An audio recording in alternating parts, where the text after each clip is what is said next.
இன்னைக்கும் சேகர்பாபுக்கு எனக்கு சட்டமன்றல சண்டை இருக்கு. தமிழிலும் அர்ச்சனை செய்யப்படும். என்ன தமிழ்நாட்டில் என் தாய்மொழியில் அர்ச்சனை செய்யப்படாம அது என்ன தமிழிலும்? இதைத்தான் கலைஞர்களை நான் எழுதி கேட்டேன். கலைஞர எல்லா கோயில்களிலும் தமிழிலும் அர்ச்சனை செய்யப்படும் இருக்கு.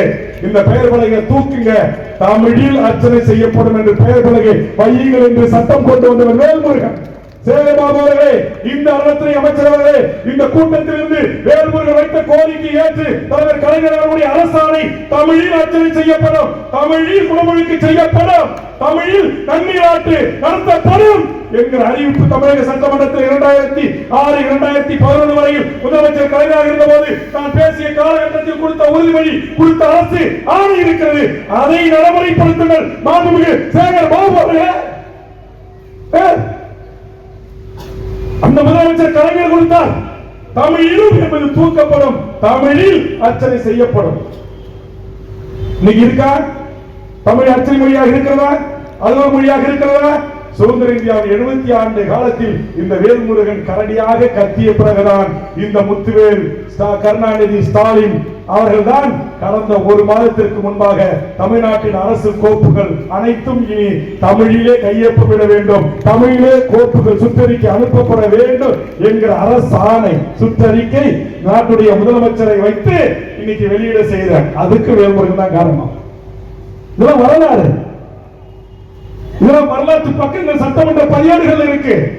ஆனா இதையெல்லாம் தெரியாத தற்கூரிகள் எல்லாம் இன்றைக்கு தமிழ்நாட்டின் ஆட்சி அதிகாரத்துக்கு நாங்க வருவோம், நீங்க வருவோம், வாங்க உங்க அப்பா உங்க பாட்டன் எல்லாம் பார்த்தவங்க தான் நாங்க, வாங்க சந்திப்போம், தேர்தல் காலத்தில் சந்திப்போம். இப்ப நாகரிகம் கருதி நாங்க கடந்து போகிறோம். ஒவ்வொரு படத்திலும் இந்த நாட்டுடைய ஆட்சி அதிகாரத்தை நேர சிஎம் தான், நேர செஞ்சாச்சு கோட்டை தான்.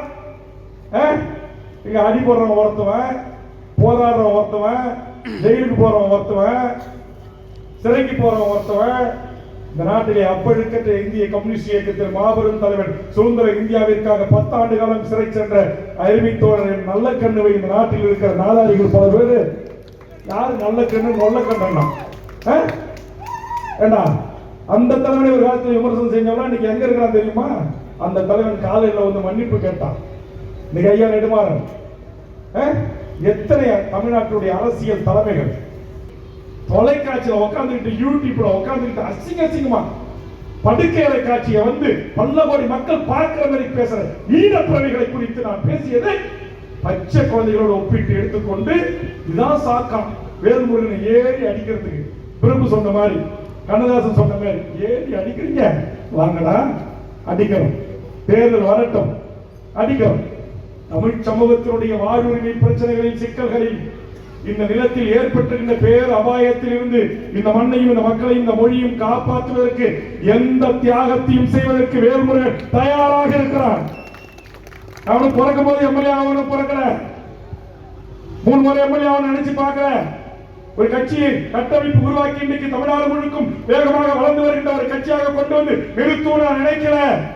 இன்றைக்கும் இந்த அரசியல் கட்சி ஜனநாயக மாண்போடு நடத்துவதற்கு 2ஆம் கட்ட தலைவர்கள் கரங்களிலே ஒப்படைத்து விட்டு மீண்டும் தமிழரசன் பாணியில் இந்த அநியாய அக்கிரம அடாவடி அரசியல்வாதிகளை, அத்துமீறல்களை, அரசு அதிகாரிகளை, கார்பெண்ட் பெரும் முதலாளிகளை நடுவீதியில் விரித்து தண்டனை கொடுக்க வேண்டும் என்பதுதான் என் உள்ளார்ந்த ஆவம்.